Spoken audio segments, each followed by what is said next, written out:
Hello everyone, so welcome to logic पाठशाला। आज के इस वीडियो में हम करेंगे आरआरबी एनटीपीसी के जो जीके में आप लोगों से क्वेश्चंस पूछे गए हैं उसका पार्ट नंबर 6। सो ऑलरेडी मैं इसमें आप लोगों के 5 पार्ट जो है वो अपलोड कर चुकी हूँ। अगर आपने ये वीडियोस नहीं देखी हो तो जल्दी से इन वीडियोस को देखें।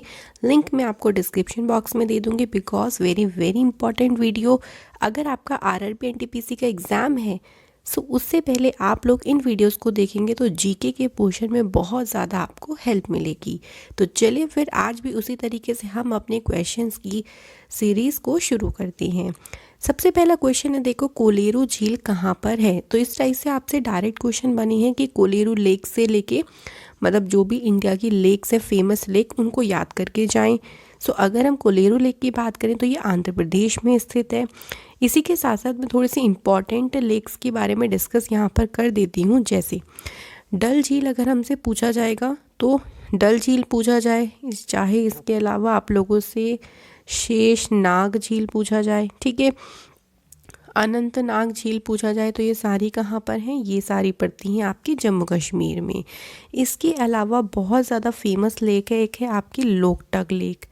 लोकटक लेक कहाँ पे पड़ती है, ये पड़ती है मणिपुर में। चिल्का लेक भी पूछ सकते हैं, चिल्का लेक पूछा जाएगा तो उड़ीसा आप लोगों का आंसर हो जाएगा। इसके अलावा Lonar lake very very important lake, ये कहाँ पे पड़ती है, महाराष्ट्र में। सो कुछ इंपॉर्टेंट लेक्स होती हैं जो आप लोग प्लीज़ एग्ज़ाम से पहले याद करके ज़रूर जाएं। अगला क्वेश्चन है, देखो अंतर्राष्ट्रीय मुद्रा कोष जिसको हम इंग्लिश में बोलते हैं इंटरनेशनल मॉनेटरी फंड। सो इसका हमें बताना है हेडक्वार्टर कहाँ पे है। तो इंटरनेशनल मॉनेटरी फंड का हेडक्वार्टर यहाँ पे आप देख सकते हैं वॉशिंगटन यूएसए में है, ठीक है। तो हेडक्वार्टर्स भी पूछ सकते हैं। अगर हम बात करें ये प्रेजेंट टाइम में इसमें कितने कंट्रीज़ हैं, मतलब इसके जो सदस्य देश हैं वो कितने हैं, प्रेजेंट टाइम पे इसके सदस्य देश हैं 190। ये भी आप लोगों से पूछा जा सकता है। ओके, चलिए आगे बढ़ते हैं। हमारा अगला क्वेश्चन है, मध्य प्रदेश में अशोक द्वारा निर्मित सांची का स्तूप किसके द्वारा बनवाया गया था। वैसे तो क्वेश्चन में ही गलती से लिखा गया है, देखो अशोक द्वारा निर्मित। क्वेश्चन आपसे ये बनेगा कि मध्य प्रदेश में जो सांची का स्तूप है वो किसने बनवाया था। तो किसने बनवाया था, सम्राट अशोक ने बनवाया था। दूसरा तरीका ये है कि सांची का स्तूप है कहाँ पे, सो Madhya Pradesh is the correct answer, ऐसे भी पूछा जा सकता है। सो दोनों तरीके से आप लोगों को ये क्वेश्चन याद रखना है, ठीक है। अगला क्वेश्चन है, देखो संविधान के कौन से आर्टिकल के अकॉर्डिंग राष्ट्रपति पर महाअभियोग लगाया जा सकता है। सो कौन से आर्टिकल में लिखा है, आर्टिकल नंबर 61। सो जो मेन आर्टिकल्स है ना वो याद करके जाइए, वो भी पूछ सकते हैं। इसके अलावा एक और चीज़ ध्यान रखना कि महाभियोग होता क्या है। देखो महाभियोग होता है कि जैसे आप लोगों को राष्ट्रपति मतलब कोई भी किसी को भी पद से हटाना है, जैसे ये भी अगर हम पार्लियामेंट की बात करें तो वहाँ पर महाभियोग की प्रक्रिया लगाई जाती है, लेकिन उसके लिए आपको उनको 14 दिन पहले से ही सूचित करना होगा। ये भी आप लोगों को थोड़ा सा एक्स्ट्रा बात याद रखनी है।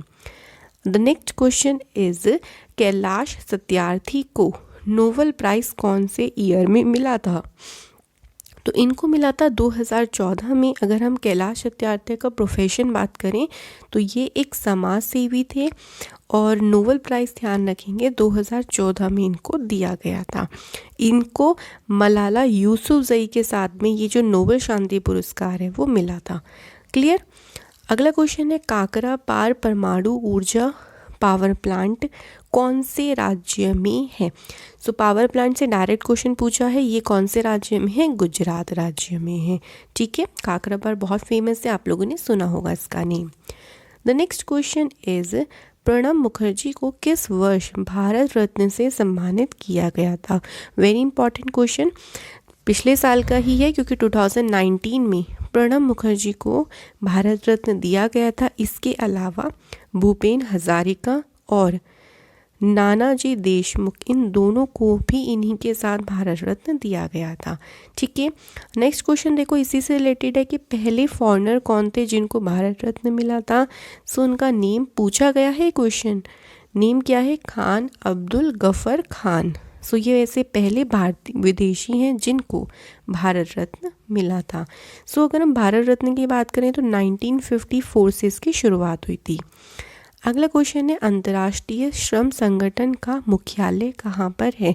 देखो मैंने हेडक्वार्टर्स पे आप लोगों की जो भी इंटरनेशनल ऑर्गेनाइजेशन है उस पर ऑलरेडी वीडियो बनाई है, नहीं देखी हो जल्दी से देखें। क्यों? क्योंकि काफ़ी सारे क्वेश्चन एनटीपीसी में डायरेक्ट हेडक्वार्टर्स से पूछे गए हैं। ठीक है, सो इंटरनेशनल लेबर ऑर्गेनाइजेशन का हेडक्वार्टर पड़ता है जेनेवा स्विट्ज़रलैंड में। इसकी स्थापना हुई थी 1919 में। ठीक है, स्थापना ज़्यादातर नहीं पूछते हैं, ज़्यादातर हेडक्वार्टर ही पूछा जाता है। The next question is Jain धर्म के 24th तीर्थंकर कौन है। सो तीर्थंकर कौन है जैन धर्म के? कौन है? महावीर जैन। महावीर जैन को बहुत अलग और भी नामों से जाना जाता था, जैसे बहुत फेमस नाम इनका क्या था? वर्धमान। ये सबसे ज़्यादा पूछा जाता है। इसके अलावा इनका जन्म पूछा जाता है, तो इनका जन्म हुआ था वैशाली में, ये पूछा जाएगा। ठीक है, तो देखो ये तो 24वें तीर्थंकर थे। अगर आप लोगों से पहले तीर्थंकर पूछे जाएंगे तो पहले तीर्थंकर कौन है? ऋषभ देव। ठीक है, तो ये आपको पहले तीर्थंकर का नाम भी याद होना चाहिए। अगला क्वेश्चन देखो है प्लूटो ग्रह को किसने खोजा था। सो प्लूटो ग्रह को ड्वार्फ ग्रह भी बोला जाता है। ड्वार्फ का मतलब क्या होता है? इसे बोलते हैं हम बौना ग्रह। मैं अभी बताऊंगी क्यों बोला जाता है। पहले देखो इसको डिस्कवर किया था क्लाइड डब्ल्यू टॉम्बा ने। प्लूटो ग्रह देखो पहले तो हमारे सौर मंडल के प्लैनेट्स में गिना जाता था, बट अब नहीं गिना जाता। क्यों? क्योंकि प्लैनेट्स हम उसे ही कहते हैं जो अपनी एक क्लास में, अपनी कक्षा में चक्कर लगाए सूर्य के चारों ओर। लेकिन प्लूटो क्या करता था कि पहले वो मतलब मान लीजिए ये सन है, सन के अराउंड रिवॉल्व करते करते कभी वो अपनी ही डायरेक्शन चेंज कर लेता था।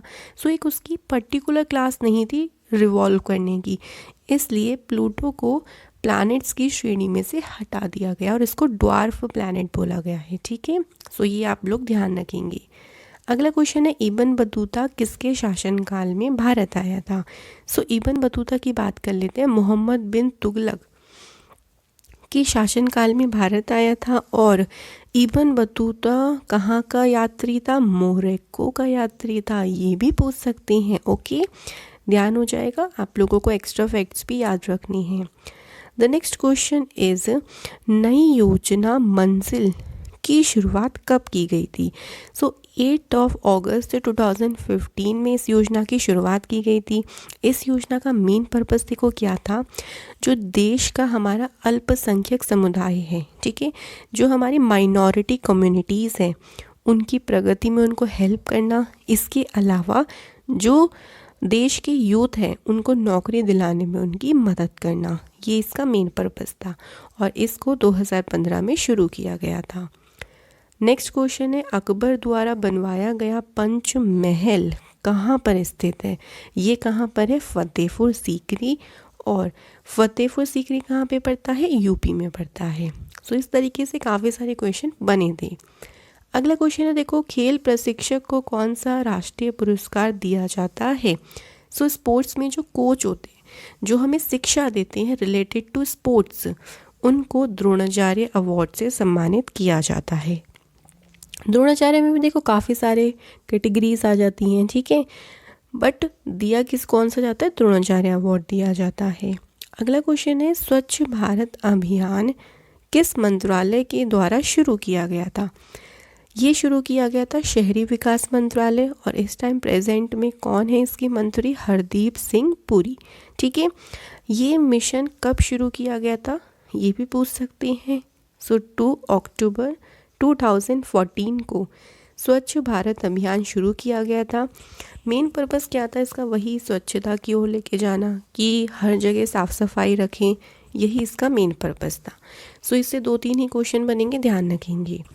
अगला क्वेश्चन है वित्तीय आपातकाल कौन से आर्टिकल में लिखा हुआ है। सो आर्टिकल 360 के अकॉर्डिंग राष्ट्रपति को वित्तीय आपातकाल लागू करने का पूरा अधिकार है। इसके अलावा आर्टिकल देखो, आपातकाल के 3 आर्टिकल हैं। एक तो 360 हो गया, दूसरा है 352 और तीसरा आर्टिकल है 356। अब अगर हम इसकी बात करते हैं तो ये रिलेटेड है राष्ट्रीय आपातकाल, ठीक है। 356 की अगर हम बात करें तो ये राष्ट्रपति शासन से रिलेटेड है, ठीक है। तीनों आर्टिकल इम्पॉर्टेंट है बहुत ही ज़्यादा, तो तीनों आर्टिकल्स को याद रखना है अच्छे से। अगला क्वेश्चन है राज्यसभा को और किस नाम से जाना जाता है? तो राज्यसभा को स्थायी सदन भी बोलते हैं और इसको उच्च सदन भी बोला जाता है, ठीक है। राज्यसभा में 245 सदस्य हैं और जिसमें से 12 सदस्य राष्ट्रपति के द्वारा मनोनीत किए जाते हैं, जो क्या कहे जाते हैं? एंग्लो इंडियंस कहे जाते हैं। इसके अलावा राज्यसभा में जो सदस्य होते हैं उनका कार्यकाल होता है 6 साल का, ठीक है। लेकिन लोकसभा के सदस्यों का कार्यकाल कितने वर्ष का होता है? 5 वर्ष का होता है। अगला क्वेश्चन देखो क्या है, 1 मिनट। बिल्कुल, नमक सत्याग्रह किस वर्ष महात्मा गांधी जी के द्वारा शुरू किया गया था? तो देखो क्वेश्चन में से पहले एक क्वेश्चन बन गया कि नमक सत्याग्रह किसके द्वारा शुरू किया गया था? So answer Mahatma Gandhi. कब शुरू किया गया था? 1930 में। इसके अलावा नमक सत्याग्रह को डांडी मार्च के नाम से भी जाना जाता है। ओके, सो अंग्रेजों ने बहुत ज़्यादा नमक के ऊपर कर लगा रखा था, उसी कानून के विरोध में ये सत्याग्रह चलाया गया था, ये आपको ध्यान रखना है। सो गांधी जी के साथ 78 लोग थे जिन्होंने साबरमती आश्रम पर काफ़ी ज़्यादा नमक को लेकर विरोध प्रदर्शित किया था कि ये जो कर है जो नमक पे लगाया जाता है इसको समाप्त कर दिया जाए, ठीक है। अगला क्वेश्चन देखो, श्रीनगर में शालीमार बाग का निर्माण किसने करवाया था? तो ये निर्माण करवाया था जहांगीर ने और इसे 1619 में खोला गया था। सो जहांगीर ने इसे अपनी प्रिय पत्नी, जो उनकी बहुत ही दिल के करीब पत्नी थी, मेहरुन्निसा, उनके लिए बनवाया था, ठीक है। और उनको नूरजहां भी कहा जाता था उनकी पत्नी को, ठीक है। तो ध्यान रहेगा ना, जहांगीर ने इसको बनवाया था। अगला क्वेश्चन देखो क्या है, चेचक के टीके का आविष्कार किसने किया था? सो एडवर्ड जेनर के द्वारा 1796 में चेचक के टीके का आविष्कार किया गया था। द नेक्स्ट क्वेश्चन इज काली मिट्टी, जिसे हम रेगुर मिट्टी के नाम से भी जानते हैं, ये अभी एक्स्ट्रा नाम याद रखेंगे, कभी इस नाम से भी क्वेश्चन बन सकता है, तो कंफ्यूज नहीं होना, ठीक है। तो काली मिट्टी का सबसे ज़्यादा विस्तार कौन से राज्य में है? आंसर हो जाएगा महाराष्ट्र में। काली मिट्टी में देखो कौन सी खेती की जाती है? सबसे पहले तो याद होगा आप लोगों को, कपास की खेती इसमें की जाती है। काली मिट्टी मेनतः जो इसमें मैग्नीशियम होता है और इसके अलावा आयरन काफ़ी ज़्यादा होता है, लेकिन इसमें नाइट्रोजन की बहुत कमी होती है।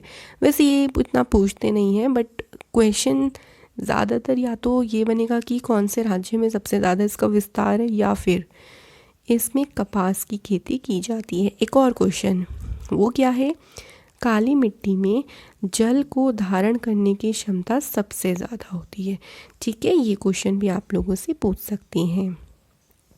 अगला क्वेश्चन देखो क्या है, भूकंप तरंग मापने का उपकरण क्या है? कौन सा है बताइए? रिक्टर स्केल, बिल्कुल। तो देखो जो जिससे हम भूकंप की जो वेव्स होती हैं उनको मापते हैं, उसको रिक्टर स्केल बोला जाता है।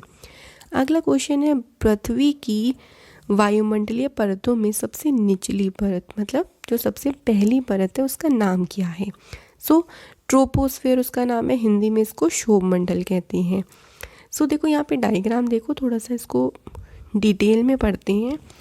सबसे पहले अगर हम बात करें तो टोटल कितनी परतें हैं? 5। सबसे पहले आता है ट्रोपोस्फेयर यानी शोभमंडल, सेकंड आता है स्ट्रेटोस्फेयर यानी समताप मंडल, मीजोस्फेयर यानी मध्यमंडल, थर्मोस्फेयर और एक्सोस्फेयर यानी वायुमंडल, ठीक है। इसके अलावा एक और क्वेश्चन क्या बन सकता है कि जो ओजोन लेयर है वो कौन सी वायुमंडलीय परतों में विद्यमान है? सो ओजोन लेयर मिलती है आपको स्ट्रेटोस्फेयर में यानी समताप मंडल में। ये क्वेश्चन बहुत ज़्यादा पूछा जाता है, ठीक है, ध्यान रखेंगे। अगला क्वेश्चन है, दलदल और धान के खेत में कौन सी गैस निकलती है? सो दलदल और धान के खेत में निकलती है मीथेन गैस। नेक्स्ट क्वेश्चन है कंप्यूटर को दिए जाने वाले निर्देशों के समूह को, मतलब जो आप कंप्यूटर को इंस्ट्रक्शन देते हो उसे बोलते हैं हम इंग्लिश में कमांड, हिंदी में भी कमांड ही बोला जाता है, सो कंफ्यूज मत होना। अगला क्वेश्चन है अबिसीनिया किस देश का पुराना नाम है। सो अगर हम बात करें किस देश का है तो आंसर हो जाएगा इथोपिया। ठीक है, जो पुराने नेम्स होते हैं ना, जैसे कंट्रीज़ के या फिर इंडिया के स्टेट्स के, याद करके जाएंगे, पूछा जाता है। नेक्स्ट क्वेश्चन है वंदे मातरम कौन सी पुस्तक से लिया गया है। सो आनंद मठ पुस्तक है जो कि बंकिम चंद्र चट्टोपाध्याय के द्वारा लिखी गई थी। इस पुस्तक से लिया गया है वंदे मातरम जो हमारा राष्ट्रीय गीत है। ओके, ये तो आपको पता ही होगा ना। नेक्स्ट क्वेश्चन देखो क्या है, पुर्तगालियों ने गोवा पर कब्जा कब किया था। सो 1510 में पुर्तगालियों ने गोवा पर अधिकार कर लिया था। उन्होंने इसको छोड़ा कब था, तो 1961 में फाइनली भारतीयों को सौंप दिया गया था। लगभग अगर हम बात करें 450 वर्ष तक पुर्तगालियों ने गोवा पर कब्जा किया हुआ था और गोवा को राज्य का दर्जा दिया गया था 56वें संविधान संशोधन के द्वारा। ये भी पूछ सकते हैं। ठीक है, नेक्स्ट क्वेश्चन है नीलगिरी पर्वत की सबसे ऊंची चोटी कौन सी है। तो नीलगिरी पर्वत की सबसे ऊंची चोटी का नाम क्या है, डोडा बेटा, और ये है कहाँ पे, तमिलनाडु में। ठीक है, दोनों चीज़ें आप लोगों को अच्छे से ध्यान रखनी है। अगला क्वेश्चन है फीफा 2022 कहाँ पर होगा। सो ये होने वाला है कतर में। CSIR की फुल फॉर्म क्या है, council of scientific and industrial research इसकी फुल फॉर्म है। The next question is Bharat का पहला सुपर कंप्यूटर का नाम बताना है। सो भारत के पहले सुपर कंप्यूटर का नाम क्या है, परम 8000। बस आप लोगों से नाम पूछेंगे, इतना आप लोगों को ध्यान रखना है।